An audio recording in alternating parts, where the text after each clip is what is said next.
when players strike out looking to end the inning, it's incredibly tilting to me. Strike out looking? Yeah, to end an inning. Especially with men on base. It's extremely tilting to me. Yeah. You just want them to swing at anything? You just want them Just swing the bat across least just in case. Yeah. Because there's a 100% chance you're not going to hit it if you don't swing at all. Yeah. And obviously I'm watching this game on the computer, so I don't know where the pitch was. But just to go out looking. So, welcome back, Ball Hogs Radio. Now have covered, we have now covered the NBA. Wizards talk in the first segment, getting the number 3 overall pick, where we may go with that. Who Michael Lee thinks from the Washington Post thinks that we should get, and once again, who he thought would have made us a playoff team if we had the opportunity to get. So covered that. Then we covered the NBA playoffs. Western Conference Finals exciting, Eastern Conference Finals exciting as those games continue. But how different it was this time last week was the main story there. Now we're going to jump into baseball. We're going to talk a little Nats and O's. We do have a special guest joining us for this segment, Steve Locke. Oh, I don't think your mic is on. This guy, special guest. We have to get him a mic. I didn't want him to talk. We have to get him a mic. There he is. Steve, hello, everybody. Welcome Thank to you the for having show. me from upstairs. Yes, traveled long and far to be our special guest tonight. So I know there's nobody that there's nobody that makes me more unhappy with their fandom than you, because you are somehow, say, a split between the O's and Nats, which I cannot stand. But that may give us that may allow us to. So it's nice that he's filling in. He's essentially Bradley. Exactly. In fairness, Bradley's not here, so I replaced that aspect. That may allow us though to talk to you about both sides of the of the Beltway in this segment when it comes to Nats and O's. So I know both are about to start up some very important series. So before we get to the draft, let's talk about that. The Nationals opening up a 3-game set tonight with the all of a sudden red hot Mets in D.C. Another NL East foe. How important is this series for the Nationals, gentlemen?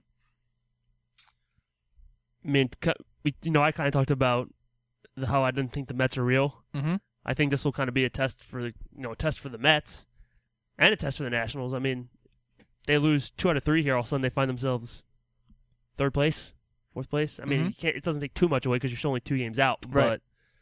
But these are teams you got to beat. Yeah, I mean, I think it's always when you're at the top of your division, every game is. I mean, or every series is important, and it's always good to stay there. I mean, the longer you're there, I know that just sounds so simple, but the longer you're there and on top, the better. The percentages are in your favor. Yeah, I mean, you don't want to slip behind, and then your mental psyche comes in, and you are looking up. Yeah, you're just 2 games away, but you're still looking up at other teams. It's tough, Yeah, you always want to have those other teams look up at you. So when the Mets come in now, I think they're just a half game out after their loss last night, or yesterday afternoon, I should say. But this series is once again not just one that it's NL East, not just one that it's two good teams playing each other, but it is a series that will shake up the standings one way or the other, no matter what.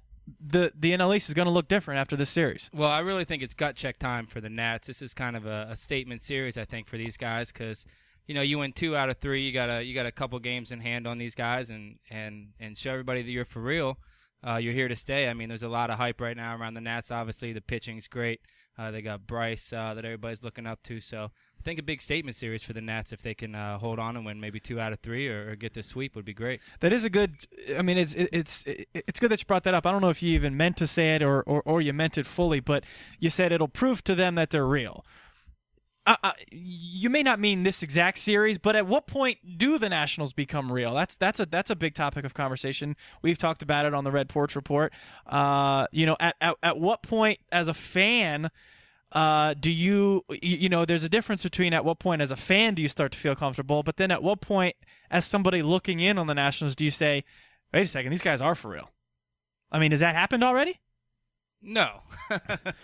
No, I mean, as a fan, I feel solid because their pitching core is great. But as a fan, personally, you never feel good till they get in. I mean, the Nats haven't been in the playoffs in years, so I think you got a long way, uphill battle to fight there. Obviously, you got a positive outlook on what's going on right now, but definitely got a long way to go from there. As an organization, I think you're feeling really good about what you got because you're looking at the long term.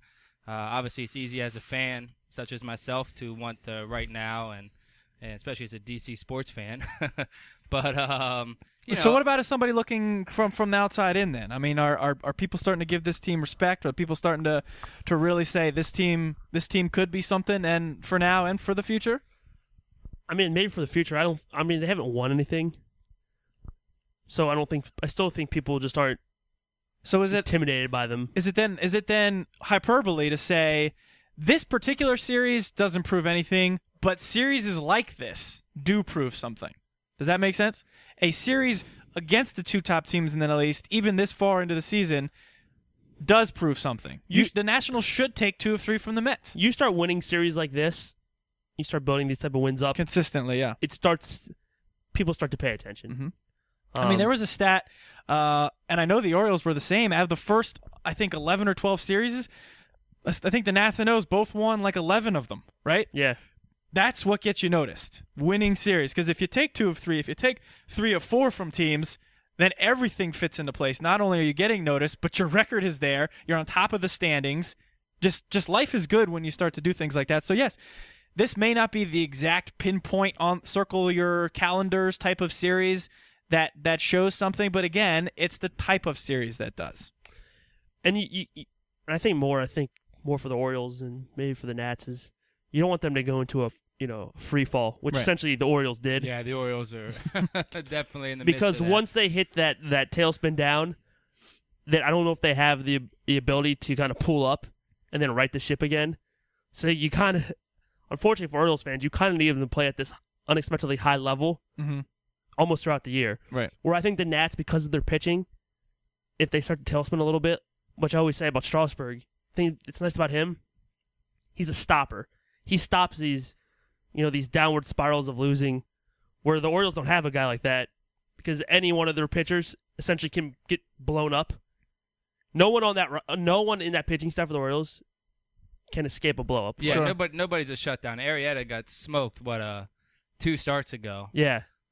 So yeah, you're absolutely right, and they don't have that. Not that the How Nats necessarily Mattis have it, but Mattis is probably the best pitcher on the staff right now. It's pretty good. He's dealing right now. He's on good. fire. But He let's just- not forget, he also had He just last set down the season. Rays He had the offense. worst ERA Right. ever by a pitcher started 10 games. So Though they're in similar positions, am I just wrong because I'm only a Nats fan and not an O's fan that the Nats Mets feels a little bit more important than the O's Red Sox? Is that just me, or is that real? I mean, probably it's a little bit to you because the O's have lost 8 of 9. Well, the Nats have lost 4 of 5. I mean, I get it. It's more, but it's not double. It's not okay, but still, It's a lot more. The Mets are playing well, as are the Red Sox. So I mean, is it from the O's side? Could you say almost the same exact thing as I just said as a Nats fan on the Nats side, that these are the type of series you need to win? This one is critical. This is gut check time. Is it the same deal for the O's right now? I think it's absolute. Even though it's a little more, I think it's a little more emergency for the Orioles to start winning than the Nats. But it's, it shows if you lose these games, you're kind of you're getting yourself out of the race, and especially how close the Easts are for NL, NAL. I mean, you lose 3 or 4 games, you go, like I said, we talked about it, you go from first to last. First Yeah, to last. Exactly. Yeah. And, obviously every Orioles Over fan. a weekend. Yeah, every Orioles fan knows how last feels. And it doesn't get any easier. It's not like, okay, now we're going to play interleague, because we're going to play interleague against Yeah. the East. Yeah. Flip flop. Yeah. It's We're the same thing. We're getting there's a lot of similarities in a couple of these series So coming up, because I know the Red Sox that you guys play over the next few days, that's the Nats' next opponent. So Wilkes, I know we talked about it, on Sunday on the Red Porch Report, but what are we looking for here as Nats fans? What are we or what should we be expecting out of the Red Sox? Offense, right? It's offense. Yeah, bats. Their pitching has been weak. It still is kind of weak. Daniel Bard just got sent down to AAA, right? So who's replacing him? Anybody know? No, I do not know. So now, is it something that the Orioles are just used to? I mean, is it kind of is the AL East the division where whenever the two teams play each other, throw all the stats and throw all the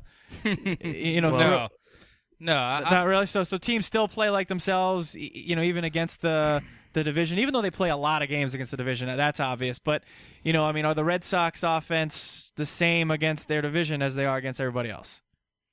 I mean, Yeah, I would say yeah, because offense, I think, for the most part, is pretty standardized across everything. And obviously the AL East is a tough division to play in, but I mean the Sox are the Sox. You know, I mean they're going to come out and hit, and Ortiz is on fire, and they got Pedroia back up now, and you know, I think you got a lot to fear there. But I feel better right now. You know, I know you hate it as an O's and Nats fan. I feel better right now if I'm the Nats facing the Sox and the O's facing the Sox for sure, just because the Nats pitching is so deep, and their starting rotation, I should say at least, is ridiculous. I mean, bullpen too. Bullpen may have even been better than their starters recently. So, yeah, I mean, it will be a strength versus strength. Sometimes that's a dangerous that's a dangerous formula. Sometimes it lives up to its billing, and you get those 4-3 just awesome baseball games. Yeah. Wilkes, we talked about this. If nothing else, I'm interested. I'm excited to see the Nats go up against the AL East. For the Orioles, losing is like a plague that affects everyone in the clubhouse, especially when one pitcher fails. It seems they all start to. So it's they definitely need to take 2 out of 3 of Boston, and before they head out into the this NL East tear that they're gonna be on. But which team are O's fans most afraid of in the NL East? Yeah, I'll tell you which team I'm most afraid of. It's not even close. That's a good question. I mean, I'm going Nats just because I'm kind of on the bandwagon. I've been rooting for both for a while, but man, there's just no starting rotation in baseball. You know, you got Chen Ming-Wan up now, and who knows what's going to happen there, or whatever. But their first 4. I mean, Zimmerman would be the number 1 on the O's any day of the week. I mean, I would be more afraid of the Nats just because of their pitching, especially with the O's slumping in the bat department right now a little bit as well. I mean, I would probably say maybe Miami, possibly Atlanta. The only reason I don't say the Nats is because even though they don't give up a lot of runs, I think the Orioles lineup is really good and will probably score some runs off them. That's fair. And the pitching stat and their offense isn't that good, so I don't think the Orioles pitching staff is that good. So I just don't think they'll score that many runs against. So you're saying there are just other teams that you think the O's don't match up because I think teams that can score. I think teams that score naturally, like like Atlanta, if they score maybe 4 or 5 a game against the Orioles, that goes to like 6 or 7. Depending on their health, Atlanta's been in a big slump too. They're not scoring a lot of runs. Marlins aren't scoring a lot of runs unless they're at home. Phillies don't score a lot of runs. So really, I mean, is they at least just a prime matchup against the I will NL say East? that, like, for example, Boston leads the league in runs scored. Mm-hmm. So, and then Toronto. Well, let's be honest. The pitching in the NL East isn't all it's cracked up to be. I mean, fair enough. Very, very true. So I don't know how much you take away from it. As a Nats fan, not seeing a whole lot of the AL East, the Yankees still terrify me. I mean, no matter what, I don't want to go up against that offense 3 nights a week.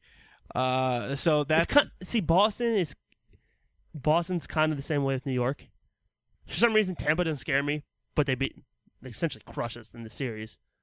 But teams like every time we tell you a team like Boston, yeah, even though we might be better than Boston right now, I still don't feel like it.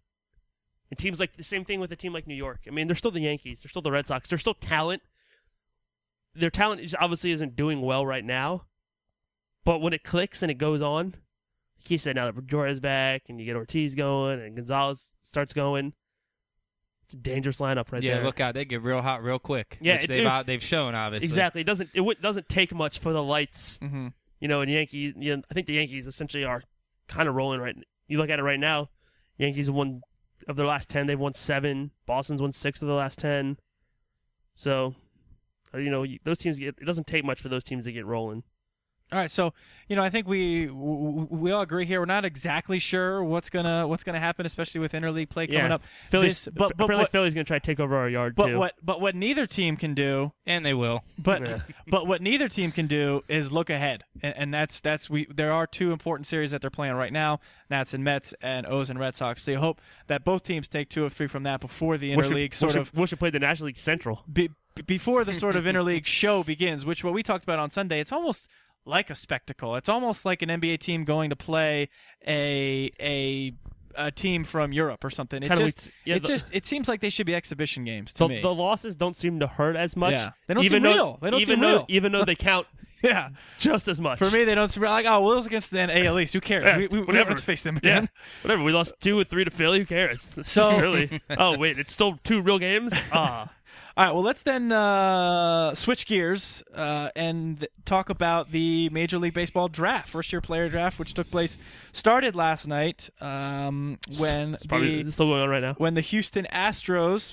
I mean, there's only 77 rounds, so who's really sure? Correa Correa from the Puerto Rico Baseball League, I believe. Puerto Rico Baseball Academy. Yeah. So a lot of people were shocked by that pick. Apparently, they had. I love the nugget they dropped last night when they're like, "He's the highest player ever selected from Puerto Rico." I'm like, that you needed that nugget. He was number 1 overall. It's not going to get any higher. There's no need to. They're searching for something there. Yeah, there's no need to drop that nugget on you. If he was drafted like 18th and it was, be like, oh, okay, that's cool. Anytime you're drafted number 1 overall, that nugget's unnecessary. Duh. Yeah, no matter where you're from, you're number 1. Yeah, Carlos Correa from the Puerto Rico Baseball Academy goes number 1. Just 3 picks later, your Baltimore Orioles from LSU, Kevin Gausman. What do we think about that guy? The Gas Man. The Gas Man? Is that already his nickname? Nah, it's just your bad nickname for him. It's just my terrible nickname. It's the elbow. You know, he's got a little achy elbow, but it's 11-1. 11-1's not bad. Pitch at a big-time school, big-time baseball. Mm-hmm. He's someone who can probably get through the minors quicker than obviously. Does the O's fast start play anything into this? The fact that he can probably get through a little quicker? This is the kind of guy they've had their eye on for a while. So, I mean, the other guy they could have taken was the guy from Stanford, Appel. Appel. I call him Appel. Yeah, whatever. Appel, I think, actually. Mark Appel or something. The reason I asked that is because we'll just quickly transition into the Nats' first pick. 16th overall. They take a guy like Lucas Giolito, who, again, at times was possibly considered a potential number 1 overall pick. But I think, again, in the Nats situation, I'll ask the same thing. Do you think circumstantially they were able to take that risk because of the talent that they've built in their Absolutely. major league system? And it's not necessarily a deep minor league system, but they do, especially recently, they have garnered some pretty high-profile minor league players. I think this, because of how they're, the pitching rotation now, they could take a chance on a guy like a high-risk, high-reward guy. Yeah. Or I don't think the Orioles had that same advantage, basically because our pitching staff isn't nearly as strong. We expect to essentially need Gausman to be pitching in probably minimum 2 years. Right. So yeah, I mean that's the tough part about the Major League Draft that as a Nats fan you get completely spoiled with, because you're not going to see these guys for 3 or 4 years. But we're used to guys coming up in 2 years and being the best pitcher and maybe the best hitter in baseball. That's what we're used to. So now, I mean, even starting last year when you get a guy like Rendon who's But are you concerned that with his injury 2 years straight you've taken a guy with a major first round pick has had major injury concern in the last 2 years? There is concern there, except that when you say, well, just give him Tommy John and I'll see him in 2 years. It's true. Like, no big deal. Yeah, Tommy John surgery has essentially... I mean he says Tommy John magic. Tommy John surgery used to be like, oh my God. Yeah. Now it's kind of like... preemptive. Now guys are getting it elective. So he says he says the injury's not not a Get it when concern they're born. anymore. He's still, I always say, yeah, I mean it should be a right, like out of high school you should always get it. Turn 17... Get Tommy John. Get your wisdom teeth taken out. Yeah. Get Tommy John, and you're good to go. They could probably do it at the same time, right? Hey, Doc, while you're in there, I think that's a great idea. while you're in Steve. there, Doc, just throw me a little extra Tommy John up in that. I think there are multiple things you could get done under the to take your wisdom teeth out. You get Tommy John. If I'm a doctor get right your now, adenoids out. If I'm a college doctor, get your tonsils taken out. Just one swoop. Just everything get done at once. I just want to learn how to do Tommy John. That's the only surgery. Would you repair both ACLs just in case? Like, would you Just go in there? Just a one-stop shop. Just make sure they're all. Just make sure they're all tight I want and good. I want to go to med school, but only to learn Tommy John. That has to speed up the process, right? If I'm only doing one thing. I don't Apparently, think it's just like wrapping a rubber band around a whole bunch of pencils. You just tie it real tight. And What they'll if, stay together. what if Tommy what if James Andrews is just playing a joke on all of us, and all he does is go in there and is like do do do do do and just plays around for like 5 minutes, like Steve says, puts like a band over it and is done, and then he says you're fixed, and then a year all later mental. they're fine. I mean, so yeah, but looks like the injury concern obviously is there, but so is the talent. Obviously when the comparisons are getting thrown around like Verlander and Roy Halladay, sure, I'll take one.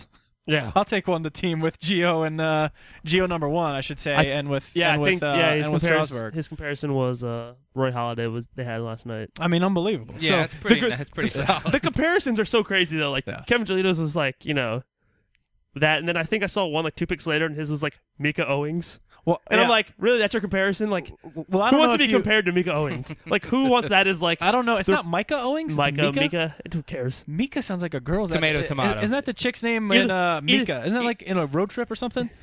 Or American Pop Mika?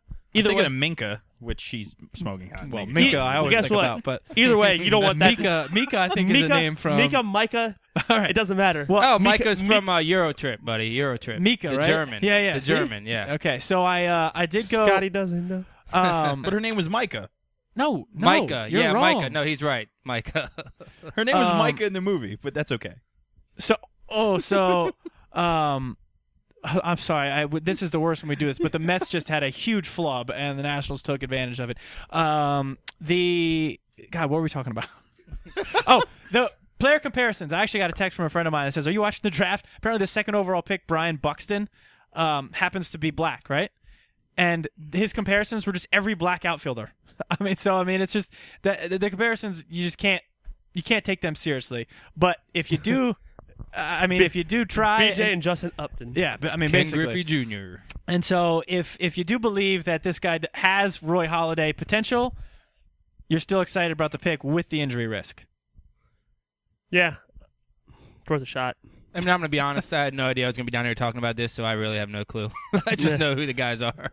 That's about that. So. I mean, I'm looking at grades. I mean, you look at Kevin Gausman. Who knows? I mean, that's one thing about baseball. You're talking about this guy, and then that Frederick Keys are littered with guys like this. Obviously, now that we do the show and that the teams are good, I think you pay more attention to it. I definitely cared more about the Orioles thing this year just because they were good. And I'm like, let's pay more attention to. So now I know about Kevin Gausman. But it's weird because now players are getting drafted today. I was tweeting at some kid.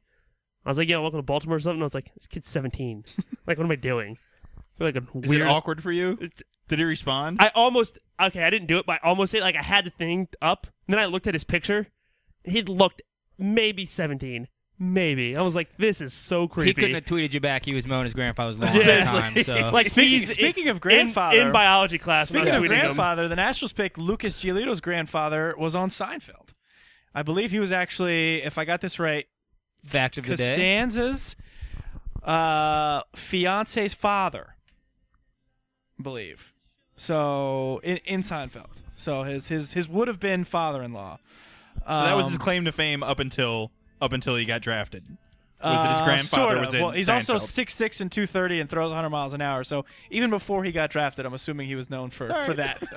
But so exciting stuff. But at the same time, with baseball, the reason that I certainly don't even care to get too much into it is. So much is going to happen in the next 3 or 4 years before these guys even sniff the majors. It's probably like the least important draft for the moment. Yeah, such a crapshoot. What do you think about the production value, though? Did you watch the draft? I did. What'd you think? I liked it. Good backflip. I thought it was great. I thought the whole thing was great. I think even Darren Ravel tweeted that the production value of the two are pretty similar. Of course, the NFL draft and the Major League draft both are pretty darn good. It's just that. Circumstantially, nobody cares about Major League Baseball because the draft because it does take 4 or 5 years. Go to sleep. You see me in 3 years. Exactly. So, baby. Yeah. Okay. Well, maybe 3 or 4 years from now, we'll be in this basement talking about a starting rotation. Well, especially when they draft of Bundy and Gausman, and then the Nationals will have Strasburg, Gio Zimmerman, and Gio Carlo, what's his name? Giolito. I forgot his name. You wish it was Gio Carlo. Lucas Giolito. All right. When we come back, we're going to jump right into last call, gentlemen. So we're going to go around the world of sports. Steve, you get a chance to chime in on some of the goings on in the world of sports. Fantastic. And get our opinions. Wilkes, do you have any would yous? I have a couple would yous. Okay, so we'll get to that later as well, as we always like to do now. Have some fun, talk some entertainment, some sports. We come back. We're the Ball Hogs. By the way, I tried to say I'd be there, waiting for